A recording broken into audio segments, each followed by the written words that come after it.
Of Americans వాళ్ళకి ఏదైతే government చెప్తుందో అదే చేస్తున్నారు. అదేంటంటే హార్డ్ వర్కింగ్, సంపాదించడం, క్రెడిట్ కార్డ్స్ మినిమం పేమెంట్స్ కట్టడము. కానీ వాళ్ళని కరెక్ట్ పనులే చేస్తున్నారు. బట్ ఓవరాల్గా చూస్తే at the end of the month వాళ్ళకి మంత్లీ పేమెంట్స్ కట్టుకున్న తర్వాత ఆ క్రెడిట్ కార్డ్స్ అనేవి ఎప్పటికీ వాళ్ళు పే చేయలేకపోతున్నారు. Current almost 10% to 30% interest rate ఉంది క్రెడిట్ కార్డ్స్ మీద. అండ్ ఆల్సో యుఎస్లో ఉన్న హౌస్ హోల్డ్కి ఆల్మోస్ట్ కొన్ని ట్రిలియన్స్ ఆఫ్ డాలర్స్ ఆఫ్ డెప్ట్ క్రెడిట్ కార్డ్స్లో ఉందంట. వీళ్ళు రెక్లెస్ పీపుల్ ఏం కాదు, ప్రతి ఒక్కరు మేము మంత్లీ పేమెంట్ కడుతున్నారు. కానీ 20 నుండి 30% ఉండేసరికి నువ్వు మంత్లీ పేమెంట్ కట్టేది ఓన్లీ ఇంట్రెస్ట్ రేట్కే వెళ్ళిపోతుంది. కానీ అమెరికన్ ప్రెసిడెంట్ మోస్ట్ రీసెంట్ టైంలో ఒక కొత్త న్యూ రూల్ పట్టుకొచ్చిండు. దాని ఏంటంటే దాని ప్రకారం ఒక క్రెడిట్ కార్డులో ఇంట్రెస్ట్ రేట్ని మ్యాక్సిమం 10% కంటే ఎక్కువ ఛార్జ్ చేయొద్దు అని. అండ్ ఆల్సో ఈ ప్రపోజల్ ఓన్లీ 1 yearకి మాత్రమే ఉంటుంది అని చెప్పేసి అన్నాడు. వాళ్ళు తర్వాత ఎక్స్టెండ్ చేస్తారా లేదా కరెంట్ అయితే మనకు క్లియర్గా తెలియదు. దీన్ని ఒక సెక్షన్ ఆఫ్ పీపుల్ వచ్చేసి దీనివల్ల క్రెడిట్ సిస్టమే బిస్కెట్ అయిపోతుంది అమెరికాది అని చెప్పేసి అంటున్నారు. ఇంకొక సెక్షన్ ఆఫ్ పీపుల్ వచ్చేసి ఈ క్రెడిట్ కార్డ్స్ 10% ఇంట్రెస్ట్ రేట్ వల్ల ఫ్యామిలీస్ మళ్ళీ లైవ్లీహుడ్ మంచి బెటర్గా అవుతుంది. ఎందుకంటే ఇంట్రెస్ట్ రేటు తక్కువ ఉండడం వల్ల వాళ్ళు ఫాస్ట్గా వాళ్ళ క్రెడిట్ కార్డ్ని పే ఆఫ్ చేసేస్తారు అని చెప్పేసి ఒక సెక్షన్ ఆఫ్ పీపుల్ అంటున్నారు. ఈ రెండిట్లో ఏది కరెక్ట్ ఏది wrong, and as a visa హోల్డర్గా ఉన్న ఇండియన్ క్రౌడ్ ఎవరైతే ఉన్నారో వాళ్ళకి ఈ పర్టికులర్ ఇంట్రెస్ట్ రేట్ 10% మూవ్ వల్ల ఏం అడ్వాంటేజ్ వస్తుంది, ఏం డిసడ్వాంటేజ్ వస్తుంది అనేది క్లియర్గా ఎక్స్ప్లెయిన్ చేస్తాం.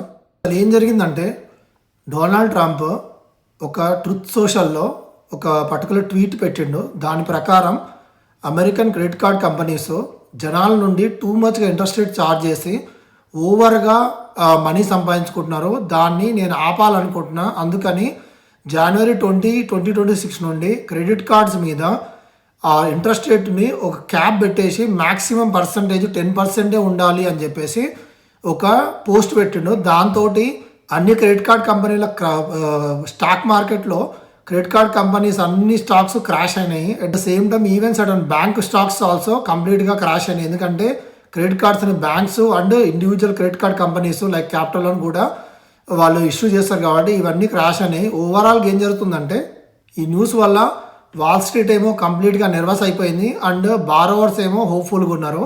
కరెంట్ ఇది లా కాదు అండ్ దీనికి కాంగ్రెషనల్ అప్రూవల్ కావాలి, అంటే కాంగ్రెస్ త్రూనే అప్రూవల్ రావాలి. సో కరెంట్ ఉన్న సిచ్యువేషన్లో ఆ కాంగ్రెస్ అప్రూవల్ వచ్చే వరకు ఇది ఇంకా అప్లికబుల్ అవ్వదు. సో ఇది అమెరికన్స్ని ఆర్ అమెరికాలో ఉన్న జనాలని చాలా ఇన్ఫ్లుయెన్స్ చేసే డెసిషన్. ఓకే, ఎందుకు అంటే majority of the people month to month బతికేటోళ్ళు ఉంటారు. సో ఈ ప్రాసెస్లో వాళ్ళకి క్రెడిట్ కార్డ్ బిల్లులు, ఇంటి బిల్లులు, హౌస్ హోల్డ్ బిల్లులు అండ్ కరెంట్ బిల్లు, కారు, ఈ పేమెంట్స్ అన్ని కట్టిన తర్వాత వాళ్ళకి లెఫ్ట్ ఓవర్ అమౌంట్ క్రెడిట్ కార్డ్ది మినిమం పేమెంట్ కట్టడానికి సరిపోతుంది. ఒకవేళ ఈ రూల్ కనుక వస్తే వాళ్ళ క్రెడిట్ కార్డులని వాళ్ళు ఈజీగా పే చేసుకొని వాళ్ళు కొంచెం సేవింగ్స్ చేసుకునే పాసిబిలిటీ ఉంటుంది. కాబట్టి ఇది one of the biggest move. So major relief ఎవరికంటే కరెంట్ ఎగ్జిస్టింగ్ క్రెడిట్ కార్డ్ హోల్డర్స్కి బిగ్గెస్ట్ బెనిఫిట్. ఎందుకంటే వాళ్ళకి ఆల్రెడీ చాలా క్రెడిట్ కార్డ్స్ ఉంటాయి, వాటి మీద 30% ఇంట్రెస్ట్ రేట్ కడుతూ అది మినిమం పేమెంట్తోనే ఆగిపోయి ఉంటారు. ఈ పర్టికులర్ రూల్ వస్తే వాళ్ళ క్రెడిట్ కార్డులని ఫాస్ట్గా పే చేయగలుగుతారు. సో ఇది one of the biggest advantage ఎవరికైతే ఆల్రెడీ క్రెడిట్ కార్డ్స్ ఉన్నాయో. ఓకే, దీనివల్ల ఫాస్ట్గా payment, minimum payment 10% interest rate కాకుండా లెఫ్ట్ ఓవర్ అమౌంట్ అంతా ప్రిన్సిపల్కి వెళ్తుంది. కాబట్టి వాళ్ళకి బిగ్గెస్ట్ అడ్వాంటేజ్ వాళ్ళ క్రెడిట్ కార్డ్స్ని ఫాస్ట్గా పే ఆఫ్ చేస్తారు. దీన్ని క్రెడిట్ కార్డ్ కంపెనీస్ బాగా అపోజ్ చేసే పాసిబిలిటీ ఉంది. ఎందుకంటే వాళ్ళ ప్రాఫిటబిలిటీని కంప్లీట్గా స్లాష్ చేసినట్టు అవుతుంది. Current average credit card interest rate 20% to 30% ఉంటే 10% తగ్గిస్తే వాళ్ళ క్రెడిట్ కార్డ్ కంపెనీస్ని మెయింటైన్ చేయడానికి కూడా వాళ్ళకి కుదరదు. అంత వర్స్ట్ కేస్ సిచ్యువేషన్ వస్తారు. కాబట్టి ఈ బిగ్గెస్ట్ క్రెడిట్ కార్డ్ కంపెనీస్ డెఫినెట్గా లాబింగ్ చేస్తాయి. ఈ రూల్ ఎటైనా పోవచ్చు. అడ్వాంటేజ్ ఏంటంటే జనాలకి మోర్ సైకలాజికల్గా రిలీఫ్ ఉంటుంది. ఓకే, డెప్ట్ తగ్గుతుంది అని. అట్ ద సేమ్ టైం ఫ్యామిలీస్కి చాలా అడ్వాంటేజ్ అవుతుంది. లైక్ ఐ సైడ్ అమెరికాలో majority of the people month to month బతుకుతుంటారు. సో వాళ్ళకి ఇంత మనీ అడ్వాంటేజ్ వచ్చింది, ఇంత ఇంట్రెస్ట్ రేట్ తగ్గింది అంటే it's going to be very much helpful and this will impact the political situation and future elections also. దీనివల్ల credit cards companies ఏం చేస్తాయంటే వాళ్ళు రూల్స్ని టైటన్ చేస్తారు అండ్ క్రెడిట్ స్కోర్ని తగ్గిస్తారు. ఓకే, అంటే మోర్ బయర్స్ పట్టుకొస్తారు. ఇప్పుడు 100 బయర్స్ 30% ఇంట్రెస్ట్ రేట్ కడుతుంటే దాన్ని 10% తగ్గించినప్పుడు వాళ్ళు 300 బయర్స్ అంటే 300 క్రెడిట్ కార్డులు వాడే జనాన్ని 300 పట్టుకొస్తారు. అట్లా ఎట్లా పట్టుకొస్తారంటే వాళ్ళ క్రెడిట్ స్కోర్ లిమిట్ తగ్గించి పడేస్తే మోర్ పీపుల్ వస్తారు అండ్ మోర్ రిజెక్షన్స్ ఉంటాయి. సో ఇది క్రెడిట్ కార్డ్ కంపెనీస్ సైడ్ జరిగే సిచ్యువేషను. ఇంకొక బిగ్గెస్ట్ ప్రాబ్లం ఏమవుతుందంటే క్రెడిట్ కార్డ్ కంపెనీస్ కరెంట్ నువ్వు ఒక క్రెడిట్ కార్డు వాడి గ్రాసరీ కొంటే నీకు ఇంత పర్సంటేజ్ రిటర్న్ ఇస్తామని క్రెడిట్ కార్డ్ తీసుకొని, ఇప్పుడు అమెక్స్ లాంటి క్రెడిట్ కార్డ్ తీసుకొని నువ్వు ఫ్లైట్లో ట్రావెల్ చేస్తే నీ మైల్స్కి తగ్గట్టుగా కొన్ని పర్క్స్ వస్తూ ఉంటాయి. సో మోస్ట్ ప్రాబబ్లీ ఈ పర్క్స్ మొత్తాన్ని క్రెడిట్ కార్డ్ కంపెనీస్ ఆపేసే పాసిబిలిటీ ఉంది. ఎందుకంటే 10% ఇంట్రెస్ట్ రేట్తో వాళ్ళకి చాలా ప్రాఫిటబిలిటీ తగ్గిపోతుంది. క్రెడిట్ కార్డ్ కంపెనీస్ బేసిక్గా ఈ లోన్లు ఇవ్వకపోతే, ఓకే, రిస్కీ బారోస్కి ఇవ్వకపోతే దానివల్ల జరిగే పరిస్థితి ఏంటంటే పేడే లోన్లు అని ఏ రోజు ఆ రోజు లోను ఇచ్చి మార్నింగ్ తీసుకొని ఇచ్చి వడ్డీతో పాటు ఈవినింగ్ కట్టాలి. అట్లాంటి వాళ్ళకి డిమాండ్ పెరుగుతుంది. అట్లనే by now and pay later companies ఏవైతే ఉన్నాయో అఫ్వామ్ కొన్ని కంపెనీస్ ఏంటంటే నువ్వు ఇప్పుడు కొనుక్కో బట్ మనీ మాత్రం లేటర్ తర్వాత ఎప్పుడైనా పే చేయి అనే టైప్ ఆఫ్ థింగ్స్ ఉన్నాయి. వాటికి ఇంట్రెస్ట్ ఉంటుంది. సో అట్లాంటి కంపెనీస్కి అడ్వాంటేజ్ అవుతుంది. ఎందుకంటే క్రెడిట్ కార్డులు ఆపేసి అవి వాడడం స్టార్ట్ చేస్తారు జనాలు. మేజర్ ఒక ప్రాబ్లం ఏంటంటే కరెంటు ఒక 1 year ఈ లిమిట్ అని చెప్పేసి అన్నాడు. So after 1 year we don't know what is going to happen. So ఇది ఒక complete uncertainty kind of situation. Only 1 year పెడితే దాని ఇంపాక్ట్ పెద్దగా తెలియదు. సో ఇదర్ ఎక్స్టెండ్ చేస్తారా లేదా అనేది కరెంట్ తెలియదు. ఇది కూడా one of the big risk. ఈ న్యూస్ రాగానే banks and Wall Street react అయింది.